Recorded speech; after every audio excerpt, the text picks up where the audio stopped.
শরীর অসুস্থ থাকার দরুন ৩-৪ দিন ঘরবন্দি আছি। সেভাবে বাইরে বেরোনো হচ্ছিল না। আজ সকালে একটু বেরিয়েছিলাম একটা দরকারি কাজেই। কাজ মিটিয়ে টুকিটাকি কিছু কেনাকাটার ছিল, সেগুলো করে নিয়ে বাড়ি আসবো বলে টোটোতে চেপে গেছি। টোটোর পেছনের সিটে বসেছি আর হাতের ব্যাগটা পাশেই রেখেছি। কিছুটা যেতে না যেতেই এক ভদ্রমহিলা হাত দেখিয়ে টোটোকে থামিয়ে জিজ্ঞেস করলেন, স্টেশন যাবে? টোটো চালক হ্যাঁ বলতেই ভদ্রমহিলা টোটোয় উঠে আমার মুখোমুখি বসলেন। টোটো চলতে শুরু করতেই দেখি মোবাইলে রিং বাজছে। সেম রিংটোন হওয়াতে আমি ভাবলাম আমার মোবাইলেই রিং হচ্ছে। পকেট থেকে মোবাইলটা বের করে দেখলাম আমার না, ওই ভদ্রমহিলার মোবাইলেই রিং বাজছে।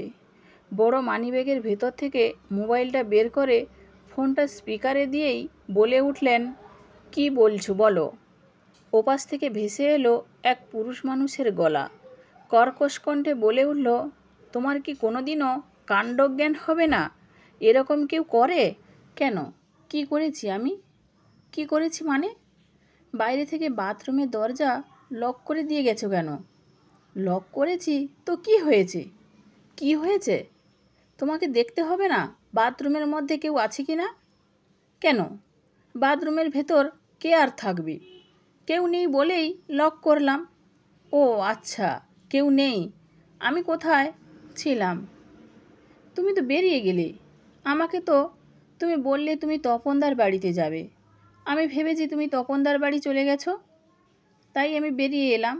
এখন টোটোতে আছি, স্টেশন রোডে যাচ্ছি, একটু কাজ আছে। আজব মানুষ তুমি। টোটো থেকে নেমে ব্যাকে এসো।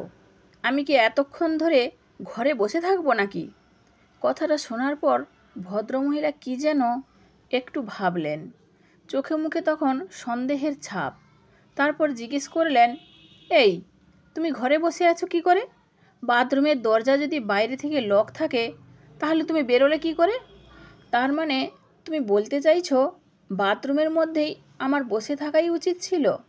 সেটি হবে না। আমি বাথরুমের দরজা ভেঙে বেরিয়েছি। ভেঙে বেরিয়েছ? সর্বনাশ! কি অলক্ষণে লোক গো তুমি। তোমার বুদ্ধিশুদ্ধি আদৌ আছে? একবারটি ফোন করলেই তো আমি চলে যেতুম। সেই তো তুমি ফোন করলেই। দরজা ভাঙার আগে কল করলে কি ক্ষতি হতো?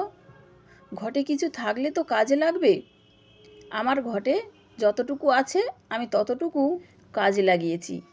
তোমার ঘটে যদি কিছু থাকতো তাহলে ফোন করার কথা বলতে না। তা বাথরুমের মধ্যে থেকে মোবাইলটা আমি কোত্থেকে পেতাম? কে আমাকে আমার মোবাইলটা দিত? আমার শ্বশুর? এমনিতেই লক করে গেছো, তার ওপর বাথরুমের লাইটটাও অফ করে দিয়ে গেছো। আমি ভেবেছি লোডশেডিং হয়েছে হয়তো। জানবো কি করে এসব তোমার সেটিং? তাই বলে তুমি দরজা ভেঙে বেরোবে? তোমাকে তো আর দাঁড়িয়ে থাকতে হতো না, কোমোটেই না হয় বসে থাকতে কিছুক্ষণ। আমি গিয়ে খুলতাম। দরজা যেমন ভেঙেছ এখনই মিস্ত্রি রেখে তুমি নতুন দরজা লাগাও। আমি যেন বাড়ি ঢুকে দেখি দরজা লাগানো হয়ে গেছে। শুনতে পেলে কি বললাম? গবেট একটা। বাড়ি ফিরি, তারপর তোমাকে দেখাচ্ছি। সেই তো, তোমার বুদ্ধিতে এখন যদি চলি তাহলে কাজের থেকে অকাজটাই হবে। মিস্ত্রি তো দরজা লাগাতে আসবে। মেন গেটে যদি তালা দেওয়া থাকে, মিস্ত্রি কি মেন গেটের লকটা ভেঙে ঢুকবে? খামোকা মাথা খেও না, বাড়ি ফেরো তাড়াতাড়ি, যত সব গবেটের দল। বলেই ফোনটা কেটে দিলেন স্বামী মহাশয়। ঘরে ফেরা ছাড়া উপায় কি? মাঝপথেই নেমে গেলেন ভদ্রমহিলা। মনে মনে ভাবছিলুম, ইস, পরের কাহিনীটা তো আরও বেশি ইন্টারেস্টিং হবে। নিজের বাড়ি না ফিরে ওই মহিলার সাথে নেমে গেলে মনে হয় ভালো হতো। একটা সেকেন্ড পার্ট লেখা যেত। এখন তো নিজেকেই গবেট মনে হচ্ছে।